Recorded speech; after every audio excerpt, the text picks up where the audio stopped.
नमस्कार, आदाब, अभिनंदन, सत श्री अकाल।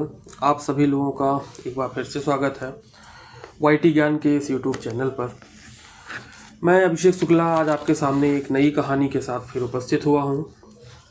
आज की कहानी एक ऐसे जासूस की कहानी है जिसने अपनी जासूसी की वजह से भारत की बहुत मदद की, जिससे भारत के लाखों सैनिकों की जान बच गई और भारत को अंतर्राष्ट्रीय मंच पर गौरवान्वित महसूस होने का मौका मिला। किंतु उस जासूस के पकड़े जाने पर भारत सरकार ने उसे पहचानने से मना कर दिया। और अक्सर ऐसा होता ही है कि जासूस जब भी पकड़ा जाता है उसे उस देश की जो सरकार रहती है और उस देश की जो खुफिया एजेंसी रहती है वो उसे पहचानने से इनकार कर देती है। ये अफसोस है कि जासूस देश के लिए बहुत अपना योगदान देता है, लेकिन अपनी गुमनामी वाली ज़िंदगी भी बिताता है, अपनी पहचान भी छुपा के रखता है अपने परिवार से, घर से, दोस्तों से। लेकिन अंत में पकड़े जाने पर उसी जासूस को उस देश की सरकार और उस देश की खुफिया एजेंसी पहचानने से मना कर देती है। उस जासूस के पकड़े जाने पर पाकिस्तान की सरकार ने उस पर इतने जुल्म ढाए जो शब्दों में बयां कर पाना तो बड़ा ही मुश्किल है। लेकिन इतने सारे जुल्म होने के बाद भी, सहने के बाद भी उस जासूस ने कभी अपना मुंह नहीं खोला। भारत को उसकी वजह से कभी भी शर्मिंदगी नहीं झेलनी पड़ी। यहाँ तक कि उस जासूस के मरने के बाद उसे अपने देश की ज़मीन भी नसीब नहीं हुई। चलिए, सस्पेंस हमने बहुत क्रिएट कर लिया, अब इस कहानी से पर्दा उठाते हैं। बिल्कुल, आज मैं बात करने जा रहा हूँ भारत के एक ऐसे जासूस की जिसे इंदिरा गांधी और भारत की सेना ब्लैक टाइगर के नाम से बुलाती थी। जी हाँ, मैं बात करने जा रहा हूँ जासूस रविंद्र कौशिक की। रविंद्र कौशिक का अगर जीवन परिचय देखें तो रविंद्र कौशिक का जन्म राजस्थान में हुआ था 11 अप्रैल 1952 ईस्वी को। इनके पिता वायुसेना में थे और ये स्वयं ग्रेजुएशन कर रहे थे और साथ ही एक्टिंग कर रहे थे और ड्रामा वगैरह में भी पार्टिसिपेट जो है करते थे। बीकॉम की जो है इनकी पढ़ाई कंप्लीट हो गई थी और ये अगर इनकी सुंदरता की बात की जाए तो ये इतने हैंडसम थे कि इनकी तुलना उस समय एक्टर विनोद खन्ना से की जाती थी। बिल्कुल उनकी तरह ये दिखते भी थे, उनकी शक्ल भी हूबहू उनकी जैसी मिलती भी थी। अब सफ़र इनका शुरू होता है धीरे धीरे आईवी में आने का। तो जो मैं पहले ही बता चुका हूँ कि ये थिएटर और ड्रामा वगैरह करते थे, तो लखनऊ में नेशनल लेवल की ड्रामेटिक मीट थी और उसी मीट पर रा की नज़र इन पर पड़ी। रा जो कि आप जानते ही हैं रिसर्च एंड एनालिसिस विंग, जो कि भारत की एक खुफिया एजेंसी है, उसके संपर्क में आए। रा ने इनको अप्रोच किया। अप्रोच करने के बाद में ये इनको कन्विंस किया रविंद्र कौशिक जी को और फाइनली रविंद्र कौशिक जी रा से जुड़ गए। जब ये रा से जुड़े तो इनकी उम्र मात्र 23 साल थी। इनको जुड़ने के बाद में 2 वर्ष की ट्रेनिंग दी गई। 1975 से लेकर 1977 ईस्वी तक 2 साल की ट्रेनिंग दी गई इनको। ट्रेनिंग देने के बाद में इनको ट्रेनिंग में इनको कई सारे देशों में भेजा गया ताकि वहाँ पे जाके ये जानकारियाँ एकत्रित करें। चूँकि एक ही देश में जो है जिस देश के लिए इनको तैयार किया गया है खुफिया मिशन के लिए, डायरेक्ट उस देश में भेज देना ठीक नहीं होता है। तो पहले 6-7 देशों का दौरा कराया ताकि ये अच्छी तरीके से जासूसी करना सीख जाए। ट्रेनिंग के दौरान इनको मुस्लिम रीति रिवाज पूरे सिखाए गए। उर्दू जो है इनको सिखाई गई, अरबी बोलना और पढ़ना सिखाया गया। और ये बाकी पंजाबी तो जानते ही थे क्योंकि राजस्थान में इनका जन्म हुआ था और भारत पाकिस्तान के बॉर्डर से राजस्थान स्टेट लगता है, तो थोड़ी बहुत इनको पंजाबी आती भी थी। ड्रामा में ये काम करते थे, इसकी वजह से इनकी जो एक्टिंग थी वो भी लाजवाब थी और इसी एक्टिंग की वजह से रा ने डिसाइड किया कि इनको शॉर्ट टर्म के लिए जासूस नहीं, लंबे समय तक के लिए जासूस बनाया जाएगा। लंबे समय तक का जासूस का मतलब ये है कि ये किसी एक देश में रहेंगे और वहाँ जो है लंबे समय तक काम करेंगे। ये नहीं कि किसी एक मिशन पर गए और उस मिशन को जो है पूरा किया और वापस अपने देश आए, नहीं, ऐसा बिल्कुल नहीं था। इनको तैयार किया गया था कि ये जो है लंबे समय तक उस देश में रहेंगे, अपना नाम बदल के, अपना धर्म बदल के, अपनी पहचान बदल के ये रहेंगे और वहाँ से जो भी खबरें होंगी उनको भारत तक भेजते रहेंगे। अब ट्रेनिंग के बाद 6-7 देशों का दौरा करने के बाद शुरू होता है इनका मिशन, और ये मिशन था पाकिस्तान इनको जाना था, वहीं पे इनको जो है जासूस बनना था और भारत के लिए कार्य करना था। रवींद्र कौशिक पाकिस्तान जाते हैं, लेकिन घर ये बता के जाते हैं कि वो नौकरी के सिलसिले में या नौकरी करने के लिए दुबई जा रहे हैं। जब पाकिस्तान के कराची पहुंचते हैं ये, तो वहाँ पर अपना ये नाम बदल लेते हैं, जो कि पहले से ही रा ने डिसाइड कर रखा था, और ये अपना नाम रखते हैं नबी अहमद सकीर। तो अब रवींद्र कौशिक से नबी अहमद सकीर बन चुके थे।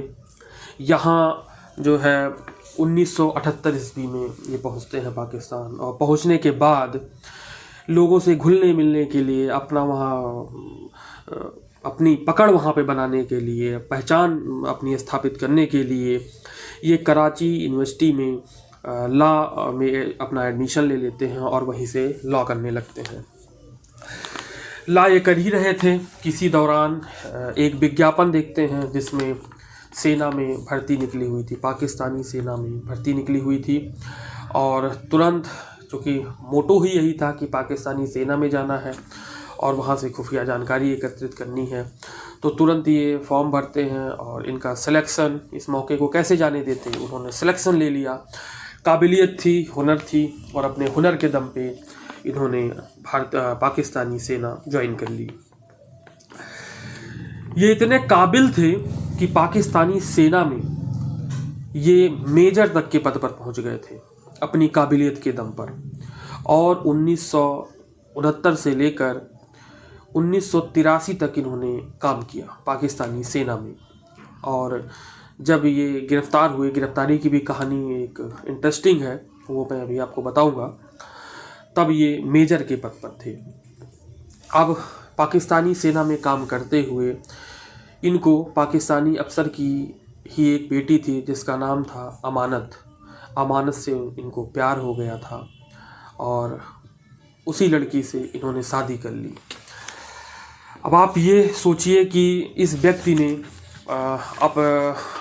अपने पहचान को छुपाने के लिए खतना तक भी करवा रखा था। खैर, आगे बढ़ते हैं कहानी में। इनको शादी के पश्चात एक बेटा भी हुआ, और बेटा होने से, शादी वहाँ करने से इनका जो है विश्वास बढ़ गया पाकिस्तानी सेना में। लोग इनको जो है मानने लगे, और ये ऐसा लगने लगा कि ये पाकिस्तानी सेना के लिए बहुत ही फ़ायदेमंद है, और एक तरीके से पाकिस्तानी सेना का इन्होंने विश्वास जीत लिया और दिल जीत लिया। 1979 से लेकर 1983 तक रवींद्र कौशिक जी ने भारत को बहुत सारी जानकारियाँ भेजी, जो कि भारत के लिए बहुत फ़ायदेमंद हुई। भारत हर कदम पर पाकिस्तान से जो है आगे रहता। क्यों? क्योंकि खुफिया सारी जानकारियाँ जो थी वो रवींद्र कौशिक जी भारत को दे दिया करते थे, और भारत पहले से ही सतर्क हो जाया करता था, जिसकी वजह से भारतीय सेना के लाखों सैनिकों को फ़ायदा हुआ। वो उनकी मृत्यु होने से बची। नहीं तो कभी कभी पाकिस्तान ऐसा प्लान करता था कि भारत को मुंह का खाना पड़ता, लेकिन ऐसा नहीं हुआ। रवींद्र कौशिक जी की वजह से सब कुछ अच्छा चला, सब कुछ सुरक्षित रहे सब। एक बार ये अपने छोटे भाई की शादी के लिए भी आते हैं भारत, लेकिन डायरेक्ट पाकिस्तान से नहीं आते, ये दुबई होते हुए आते हैं, क्योंकि दुबई के रास्ते आना सेफ माना जाता है, और सेफ होता भी था। और यहाँ भारत आने पर इनके पिताजी इनको शादी के लिए कहते हैं कि शादी कर लो। तब ये बताते हैं कि मैंने दुबई में ही शादी कर ली है, और मुझे उससे एक बेटा भी है। लेकिन ये तब भी अपनी बात कि वो जासूस हैं ये अपनी फैमिली से छुपा कर रखते हैं, कभी नहीं बताते किसी से भी। 1981 में आखिरी मुलाकात थी इनकी अपने परिवार के साथ में, और इसी के 2 साल बाद मतलब 1983 में ये पकड़े जाते हैं। पकड़े जाने का भी किस्सा बहुत शानदार है। शानदार क्या कहें, बहुत दुखद ही है।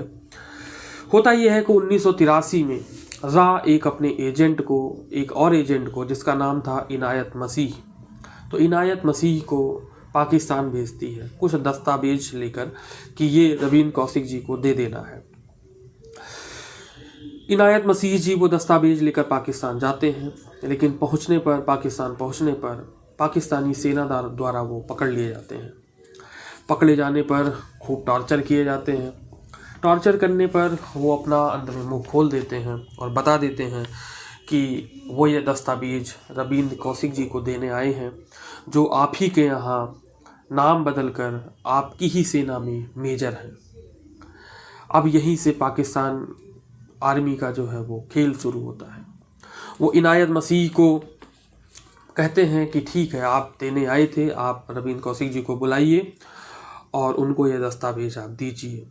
जब इनायत खान रवीन कौशिक जी को अप्रोच करते हैं मिलने के लिए, तब ये दोनों लोग मिलते हैं कराची में जिन्ना गार्डन में।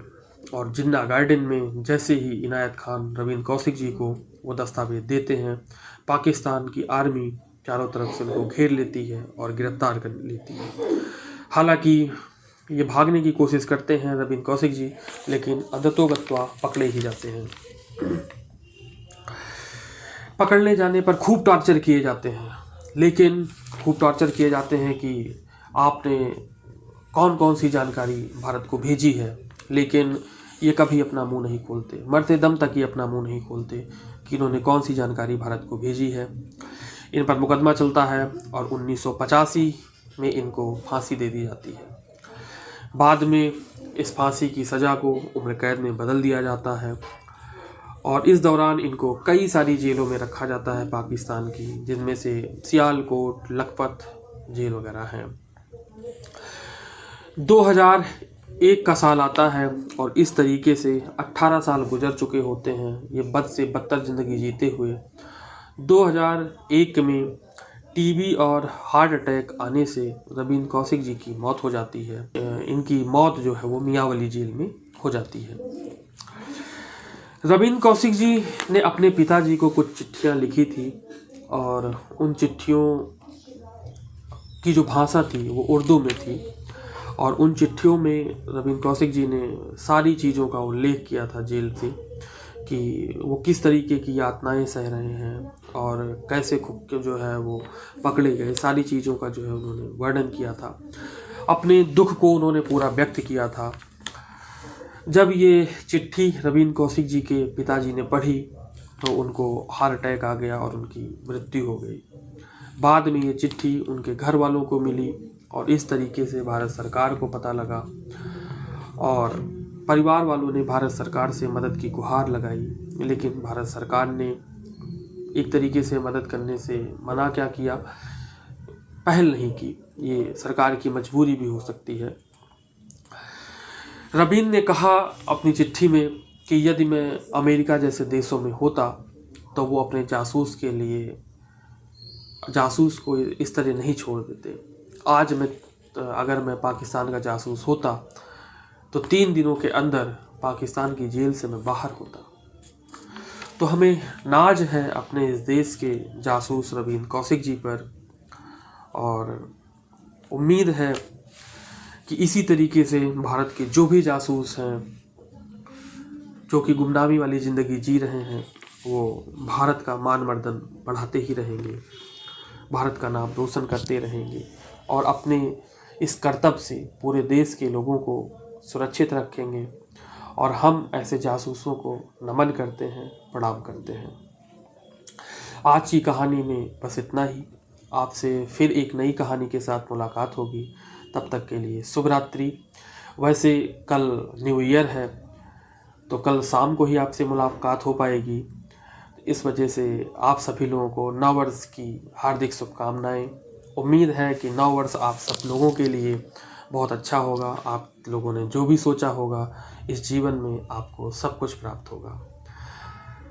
शुभ रात्रि, मिलते हैं एक नई कहानी में।